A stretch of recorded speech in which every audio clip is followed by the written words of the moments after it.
Hey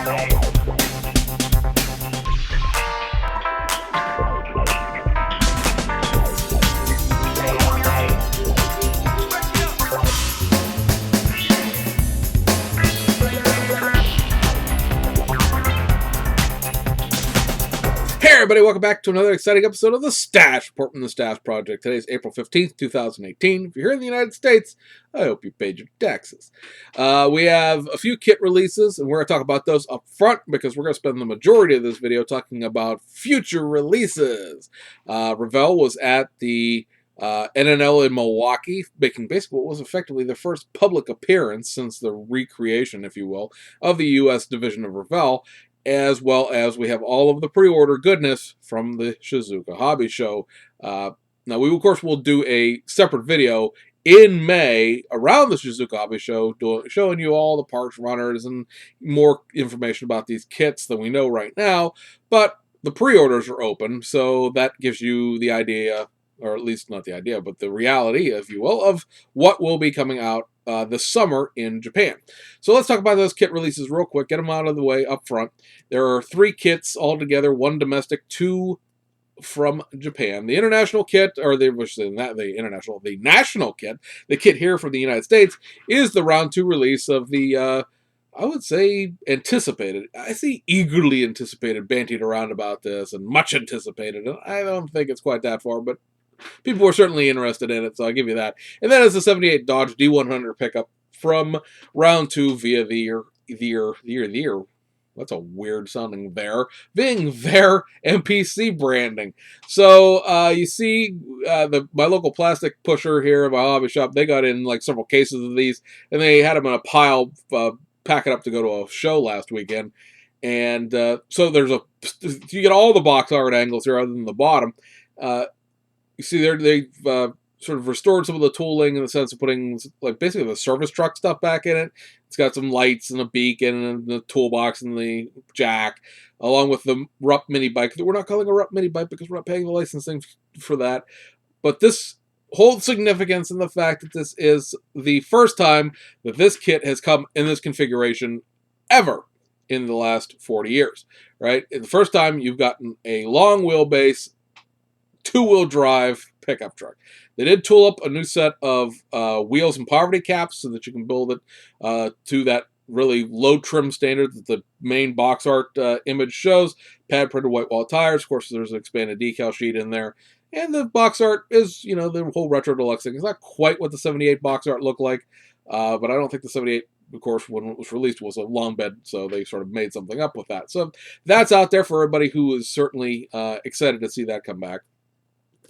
Over in Japan, we got 2 kits from Hasegawa, both of them being reissues. First up is this, the Mitsubishi Evo Lancer 4 for the 1997 Safari Rally. It's kind of an interesting choice of a car because obviously they made this model well after the rally had run.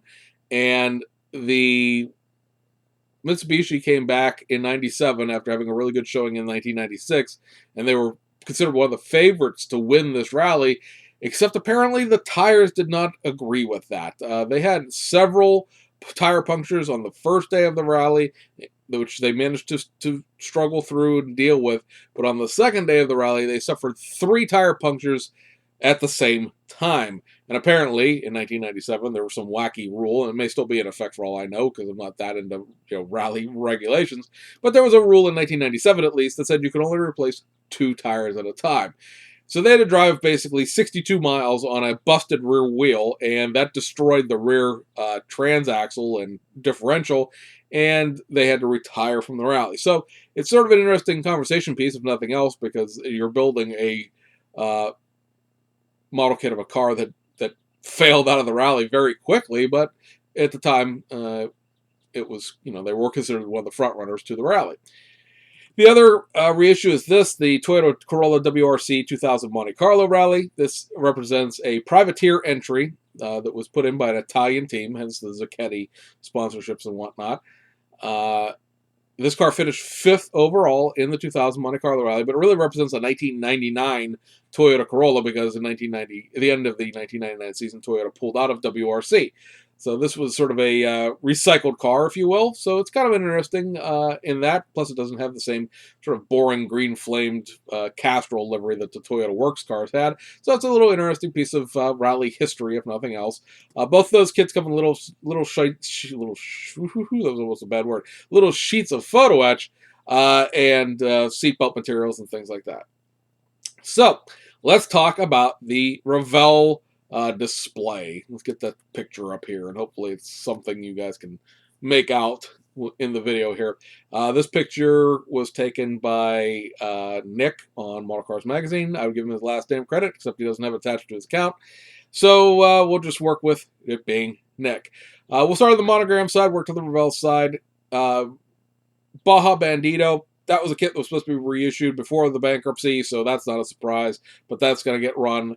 Modified reissue of taking the gasser part and the 57 Ford sedan and finally combining them into what should have been the original gasser kit, in my personal opinion. Doing that weird gasser Del Rio ranch wagon that was a fake thing that didn't exist in real life, while an interesting subject, I guess, was not an actual, again, car. So I don't understand the reason behind that. I've always thought this was the much better choice because there is a car, and we'll pop that on the screen real quick, that was done by D&M Corvette in Illinois. It's this black 57 Ford Gasser. It's a tribute car to a car that was in, I think it was Carcraft in the 1960s.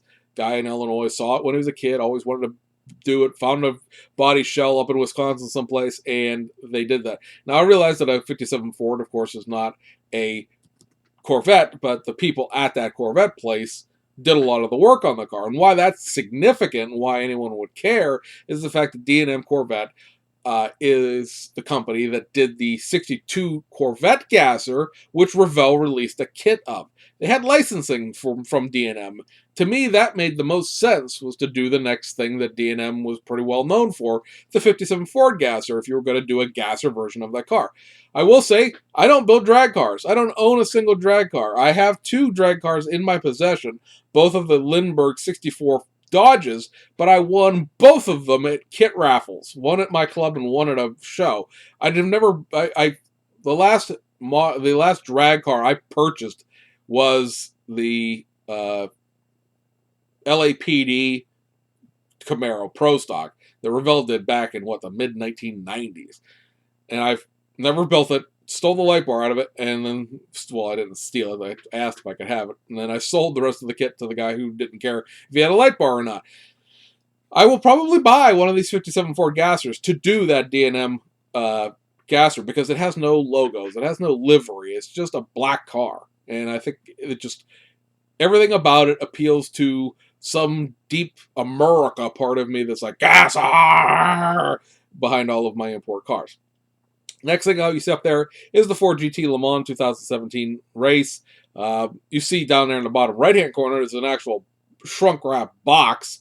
Those kits should be out at maybe the end of this month, but certainly in May. Reissue of the 1976 Chevy Sport 4x4. It's the flare side. More than likely, it's kind of hard to see what the scale of this is in this picture, because even when I blow it up on my computer, it blurs out that close. But more than likely, this is the monogram kit that was most recently reissued back in the early 1990s with a powder blue truck on the box art. It has that weird spare tire in the back tailgate. It is, I would certainly hope not to be that weird Revell thing that they did with the Hot Rod series. Moving on to the Revell side of things here, couple of reissues here. The 78 Plymouth AAR CUDA, we knew about this because this was going to be, of course, the kit that Revell Germany announced back in February. It was going to be kind of common sense that there was going to be a U.S. version of that kit, in addition to the boxing and Revell of Germany. So, that's official now, I guess, basically. There's a U.S. boxing of it. 70 Pontiac Firebird. Guy in my club is very, very Pontiac oriented, and I were just talking at our show 2 weeks ago about the fact that this kit was long overdue for a reissue because it's been about 10 years. So, Shazam, you're welcome. There you go. A reissue of the 86 Monte Carlo SS in its factory stock format without the donk crap with it. Not to say that all donks are crap, but I mean, really.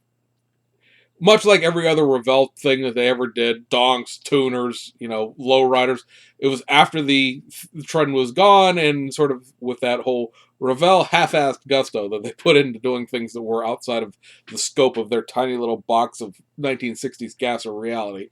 And then you have a sprint car down there on the bottom. It's kind of hard to see, but it would be Joey Saldano's um, sprint car. What I understand is there's been a substantial amount of retooling or new tooling, however you want to look at it, done to this to sort of update it to what is 2017 spec cars. Joey Saldana ran that car in 2017, which makes sense considering when the bankruptcy happened and when this kit would have been tooled up and stuff like that. New wheels, new wing, new headers on the engine. I don't know, I don't have a laundry list in front of me of what the new parts are. I just have the people who talked to Ed Sexton about what the new parts were. So that is sort of the surprise there. A lot of people have been saying they wanted sprint cars. I wouldn't necessarily thought that there was necessarily the market to support that. But I mean, Revell, being the super ultra old dinosaur conservative company that they are, apparently thought there was, and enough to sink couple tens of thousands of dollars into tooling it up to something resembling current specs. Now, how current it is, I don't know. It's going to be one of those weird things when that comes out to see if it's really 2017 spec sprint car or the reality of the fact, which is that kit came out in like 1984 and it's just had some, cosmetics done to it to make it look new. So that'd be interesting to see what that is. Last thing I'll draw your attention to at the bottom of the picture there is the fact that the 57 Ford Gasser and the AR CUDA are down there in built box art test shots. So none of this stuff is too terribly far off. I mean, the Ford GTLM and the Porsche Tractor, which is off the screen to the left, are in boxes and are to be released either, again, the end of this month or in May.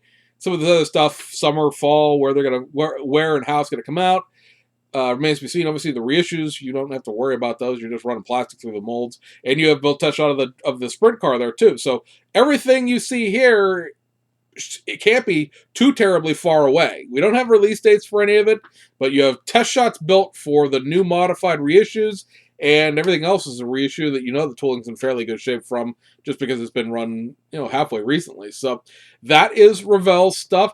All of it makes a lot of sense to me in the sense that it is brilliant financial planning by the new Revell management, in the sense that everything is either reissues or modified reissues that are based on tools from a while back, like the 57 Ford Gasser, that's what, 2012 kit, the AR CUDA based on the new CUDA tooling, which was, I believe, 2014, or done right beforehand, like the Ford GTLM.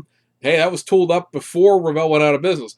The reason why that's all significant is, of course, that when Revell was sold to Blitz, remember, it only cost Blitz $100,000 to acquire everything from the U.S. All of the trademarks, all of the copyrights, or not copyrights so much, but the brandings and all of the monogram names, Revell names, and then $49,999 for all of the tooling, every little last stitch of it. And, of course, they sold a bunch of that stuff that they weren't going to ever use, like the Tom Daniels 132nd snap kit stuff and all of these oddball scale military things down the river to Atlantis. So if they haven't already turned a profit on, like, they paid off what they paid for Revell with the 69 Mustang and the 68 Chevelle, I guarantee you that those kits will take care of the rest of it. Those, whatever it was, it's 7 kits, should pay off the remaining debt and then have Revell turning a profit. Because it's very, very interesting to see what happens to Revell post, let's say, the early fall. Because, there's still obviously lots of tooling that exists for stuff. Because, like, the 57 Ford Gasser was a no-brainer, but it hadn't come out yet. And it's been, 7 years since that kit was tooled up. The AR CUDA was supposedly almost ready to go back in 2014, and then decided to send it back and do some tooling revisions on it. Maybe it's the flares and the roof line and stuff like that. Maybe it was something completely different and unrelated. But, they could probably still operate for close to at least a year before they have to worry about making new stuff. It'll be very interesting to see what this debt-free company decides to do in the future. So Again, that would be that. Over to the Shizouka stuff. Now we have release information from Aoshima, from BMAX, from Nunu Hobby, from Hasegawa, and Tamiya. So, Tamiya is going to do 2 reissues, but they're under new kit numbers. They're going to reissue their Mazda 787B, the one with the Renown and Charge livery on it, the one with it's the green and orange with all the little dotted lines up it. That's going to get reissued. It'd be very interesting to see what comes of it in terms of there's cats fighting outside and all I hear in the background. And I don't know if you guys will be hearing on my in the background. So at any rate, the Revell is not, or Revell, Tamiya is not paying Le Mans licensing. Like, what I've noticed, and one of the things that Frankie and I are currently working on, is fixing the door placards, because they are missing all of in the livery itself, are missing all of the Le Mans related things. They did not pay WEC or Le Mans to license those things. The Mazda is coming back with a new kit number. Usually when Tamiya reissues something, they reissue it under the kit number it originally had, unless there's been significant retooling done to it. I have no idea where these cats are, but they sound like they're in my house, but they're outside. Jeez, I was go outside and throw something. But you know, like, so what will the Mazda decals look like compared to what the original decals look like is the question. And then they're also going to reissue their AMG GT3 kit as the Leon Svestos liveried car that won the GT300, which is basically the GT3 category, of Super GT in 2018. It's the championship car. Expect that kit to run $3-5 more than the regular AMG that just had like the weird presentation livery to it because of the licensing that they are paying to Super GT to use all of the likenesses and sponsorships and stuff like that. But still very interesting to see how that kit comes headlight-wise. Remember, guys, we've also all been sitting out and lamenting the lack of sprint headlights. I, of course, went out when Frankie did his sets and bought 15 sets of them for all the decals I need to do that are non-endurance. I really don't care what headlights come in this at this point, but you guys might. And the very intriguing thing about the car is it ran with both sets of headlights. It ran with both endurance lights and sprint headlights in the 2018 season. So technically, they could release it without doing a single thing other than putting decals in it, and it would be correct. They could release it with both sets of headlights, assuming that there are sprint headlights on the other end of that tooling that has the headlights and the wheels on it, and also be right. Or they could just release it with the sprint headlights, and it would also be right. So there are no pictures of that kit in existence that I have found. So I don't know what it's going to have. It's very intriguing to see what they can do, because they could do one of 3 things, and nominally speaking, all of it would be right. So that's the stuff that is coming from Tamiya. The 787 will be a June release, and the AMG is going to be a July release. Now, go over to Aoshima. All of this stuff is supposed to be coming in July, unified July. There's a brand new toolkit from Aoshima for the summer. It's probably not what you were expecting in the terms of a Pagani Zonda, but then again, I told you that's probably a fall release because the supercar kits tend to be fall ones. No, they're doing a very Japanese release. Something that I, previous to this kit being announced, is a Japanese car I didn't even know existed. And as a matter of fact, I need to pull up the website because I'm just working off pictures here to tell you exactly what this is in terms of its technical name. This is a 2017 Toyota NTP10 Japanese taxi. What? Yeah, I know. I got to show you some pictures because else you wouldn't know what I'm talking about, because I don't know what I was talking about, again, until basically last Tuesday. They're going to do 2 versions of this. They are incredibly close to one another in terms of what you get. We'll show you the 3D CAD up here first, which gives you the idea. The slider door, this car has like a great big slider door on what would be the passenger side of the vehicle. That can be posed either all the way open or all the way closed. It is technically not functional as it's presented to you. Could you make it functional? Probably. Is it functional out of the box? No, it's not.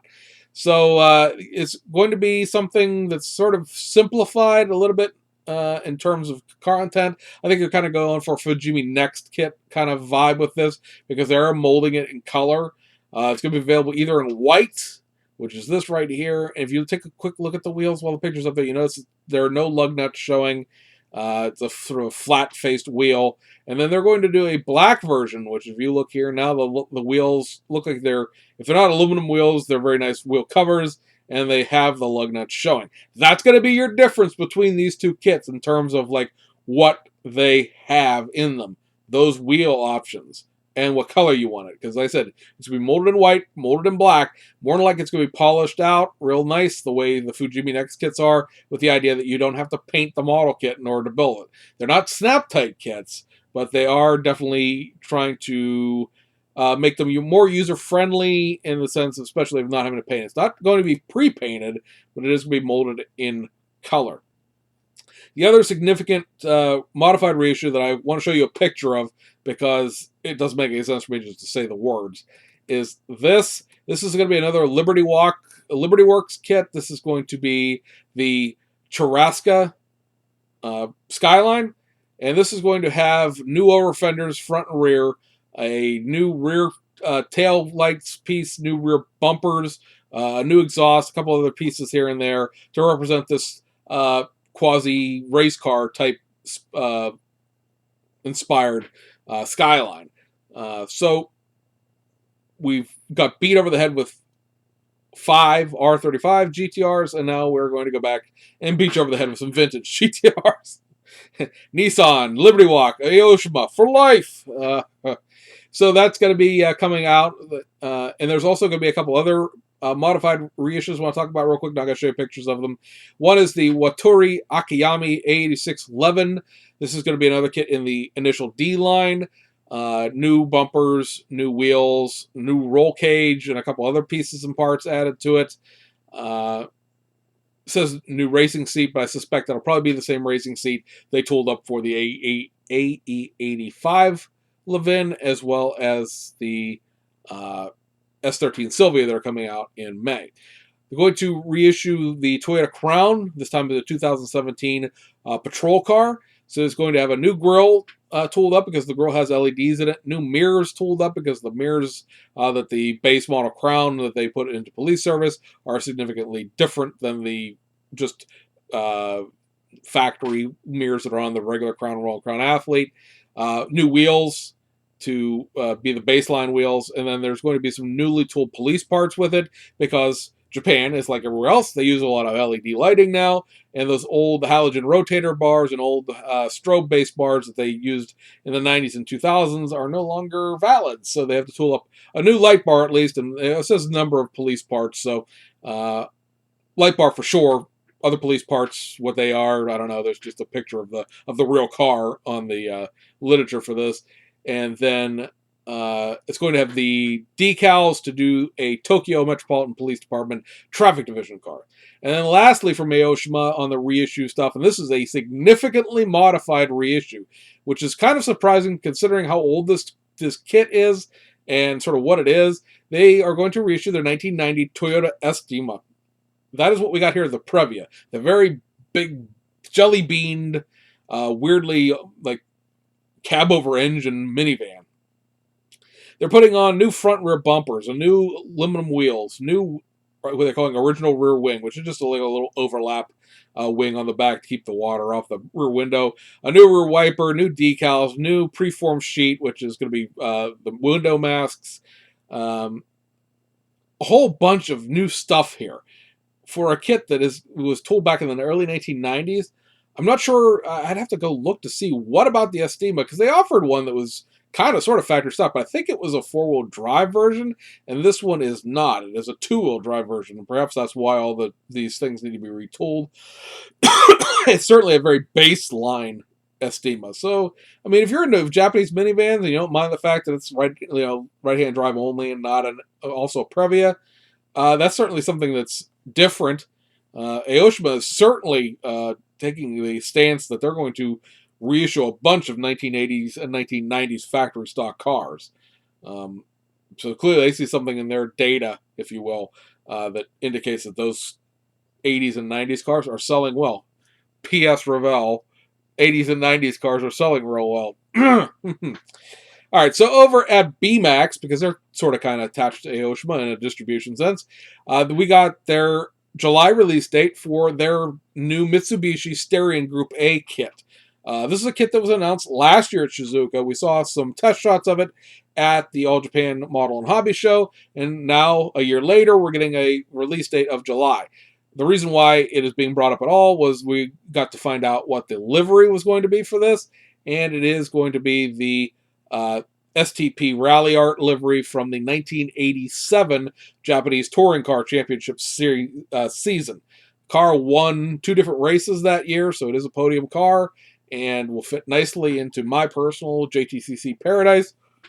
There's also going to, of course, be a photo etch set for this, as there are with all BMAX kits. And since we're on BMAX, we'll talk about Nunu Hobby, because, of course, BMAX and Nunu are owned by the same company. Nunu, distributed through Platts, is giving us a July release date for the new Audi R8 LMS GT3 car. This car, as they're showing it, is going to be done in a sort of a 2-in-1 livery, if you will. Both of these are going to be the Audi Team WRT for the 2015 24 Hours of Spa. Interesting choice of year, no doubt. 24 Hours of Spa, not quite so hard to figure out. They obviously have a 24 Hours of Spa deal going to sell the Row BMW M6, so it makes sense to utilize that rather than having to license some other race or some other series. The red car, the number 1 car, started 6th place, finished 21st. The silver car, the number 2 car here, started on the pole, finished 2nd. I was talking to Diego the other day, Racing Decals 43, about the possibility of revisiting their 2014 24 Hours of Spa livery, because it's very close to the 2015 24 Hours of Spa livery, because the winning car for this race for the 2015 24 Hours of Spa was a BMW Z4, run by Mark VDS. Audi Team Phoenix was the 3rd place car, and I'm talking to Frankie about doing those decals. All of the Audi cars, seemingly, that were running the LMS, the new body style, because there were still a bunch of cars in 2015 that were running what was known as the LMS Ultra, which is the previous body style R8, sort of the one that Revell did their models of, the R8 and the R8 Spider. All of the factory works cars all have the same basic design of these cars, where they have a stripe going down the side of the center of the hood, stripes going down the side of the car, and the only differences in them were the car colors, the car base colors themselves, and the color of the striping that went with those base color cars. So all the decals are going to be fairly easy to do for the 2015 season within Blancpain. Because we just need to basically scan the set of the kit decals in, change out the numbers on the placards, and recolor the stripes, and the decals are done. So we're definitely focusing right now on Styrian stuff and Audi stuff for the fall. Getting together reference photos, getting together what raced where and where it finished and things like that. So should be interesting to see as time develops exactly what we can do with those cars. Certainly going to be Macau liveries for the Styrian. Maybe the other JTCC cars from the 1985 and 86 seasons. Oh, we'll figure it out. We'll burn that bridge when we get to it. So over to Hasegawa and the last of the new stuff here. Of course, Hasegawa has a brand new tool kit coming out, and this is unknown kit. It's supposed to come out back in March, but it's going to come out in June instead. And that is the little EP71 generation Toyota Starlet. This particular version of the car is a 1986 Turbo S. So this will be the first release of the kit. There's some 3D drawings down there at the bottom, give you an idea of what to expect, but we're kind of getting the vibe of what Hasegawa is doing in terms of their kits with the Honda N360 and the 2002 and the Skylines and the Sunnies and all their new toolkits they've done over the last 4 or 5 years. We get your vibe, Hasegawa, and we digging it. This is specifically called a late version, so you obviously know that the next kit of this is probably going to be the early version Turbo S. We'll have to see the parts runners and see if there's a couple of steering wheels or more than one set of wheels or things like that, sort of tipping you off as to what the next thing is going to be. This car did run JTCC, so of course we can always hope that the back seat is separate and lends itself to race car. We'll see. But that will finally be coming out. Over on the probably the next most significantly modified reissue is going to be this. It is their new tool R92CP. Nissan, this one with the YHP Hewlett-Packard livery from the 1992 Japanese sports car prototype series. This is going to have a whole bunch of new parts in the back, and by that I mean it's going to have a whole new rear deck, as well as new rear wing braces, a couple other rear engine, or not so much engine pieces, but an air intake for the engine, and slats and vents and all sorts of things like that, as well as a new set of wheels and a new set of tires to go with this specific version. Specifically, the car is liveried up to do the 1,000 kilometers of Fuji, which that car finished 4th in. Another modified release is going to be this. It is a Datsun 240Z, what is known as an HCS 30. That's right, Hasegawa, with tooling up the left-hand drive dashboard and left-hand drive wipers and all of the left-hand drive interior and exterior pieces, to a certain extent anyway, for their 1974 Monte Carlo Rally kit, decided that, hey, why not? Let's chuck another 20 grand at this and sell it to the United States. This is going to be a U.S. spec, or at least North America spec, but a U.S. spec Datsun. They've tooled up a new grille, the bumper overrides in the front and the back, side marker lights, a left-hand mirror, because obviously at that point in time we only required one mirror on a car, and it needs to be on the driver's side, to make the U.S. spec car. So very, very cool. Be very interesting to see if this is going to be one of the first revisions, or if this is sort of a one-off. Obviously, things like their Celica, their 71, 72 Celica, some other, they made a couple Corollas, or not Corollas, but other later Celicas. If they plan to do any more left-hand drive conversions, it remains to be seen, again, if this was just, hey, we have this stuff done, let's do the rest of the stuff to make a streetcar version of it, so people don't have to buy two model kits and kit bash them together. Or this is a little bit more in the line of, we're not attached to Hobbico anymore. And of course, Revell had a 240Z kit, and we can do whatever the heck we want to. And we're going to take a little entry into the U.S. market. Very interested to see where this leads. A lot of it, of course, will depend on how well it sells, obviously. But they felt that there was enough oomph behind it to go ahead and make it. Last sort of modified reissue, there'll be a couple other things we'll talk about here at the end, is this, and it's modified because there's a new set of decals in it. Legitimately, that's it. All the other parts carry over. And this is the Diesel Kiki sponsored Nissan Skyline R31 GTSR. This replicates their car from the 1988 Japanese Touring Car Championship. Kind of an odd choice because this car ran same number, pretty much the same livery, in 1989, and actually had a third place finish, which was his only podium, but it had a third place finish. Did much better overall. In 1988, the car only ran the last 3 races of the season and didn't finish in the top 5 at all. So maybe they'll offer some other little, decals. Like if you have the Rico one, it comes with a couple of different driver sets to make other than just the 1987 season car. So maybe they'll do the same thing here. We'll see. And then there are 2 other Hasegawa reissues that are coming out sort of with the show. They're just, like I said, reissues. And that is the 1966. Yes, the next one of the 1966 series. And it's going to be the Buick Wildcat with and I'm reading the literature here, sexy resin blonde. Yes, once again, we have another pink, probably peach in reality. It's primer gray here, but the resin has never been gray so far out of any of the kits I have with resin figures in them. Bathing suit girl, because I guess you have to do something to make these kits sell a little bit better. I don't know how many kits they'll sell just because there's a girl figure in it, but maybe they will. Obviously, same deal here with all the other 66 American cars. The bodies were sort of backwards engineered off of AMT, MPC, Johan annuals of the day. Obviously not a Johan kit here, but you know what I'm saying. And they had a generic chassis and generic interior put into them many, many years later by Hasegawa when they got these, what are slot car bodies off of the company that made them originally. So that's the next one. I think the Bonneville is the only thing that's left at this point. So if you're collecting those, you're almost done. And also a reissue of their Mitsubishi Lancer Evo 3 which is the winning car for the 1996 Swedish Rally, and then a reissue of their Honda Civic Fario street car. Not the race car, the street car. And that, guys, is that. I believe that covers everything we are seeing for the moment at the Shizouka Hobby Show. So, what do you guys think? Anything in there that trips your trigger? Obviously, in for the Starion, in for the Audis. Pick up a taxi because holy crap, that's odd, and I have to have one. In for a Starlet. So the race cars being the AMG, the Skyline, and the Starion, and the Audi.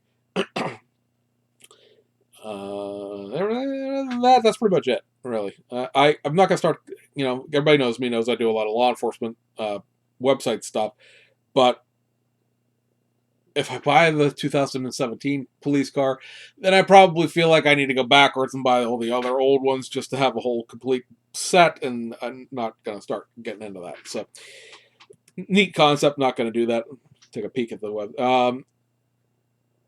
The Audi will have a detail upset as well. That probably didn't need to be said, but just want to cover it. And then the carbon fiber decal set for this month, unrelated to Shizouka, just remembered it.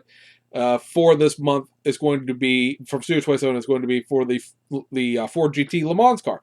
So if you didn't get a set from Racing Decals 43, or you prefer Studio 27s because there's going to be a little more comprehensive. It's going to include a bunch of interior stuff as well. That will be out in the month of April. Don't know what the actual decals will be this month, if there's even going to be any decals like liveries other than reprints. They're doing some reprints of some Lancia Super Delta Super Delta stuff, the Hasegawa kits. But so far they haven't announced any actual new liveries. So that, guys, I believe wraps this one up. Again, hope you enjoyed it. Now you know what to expect over the summer, and we'll see you guys on the other side.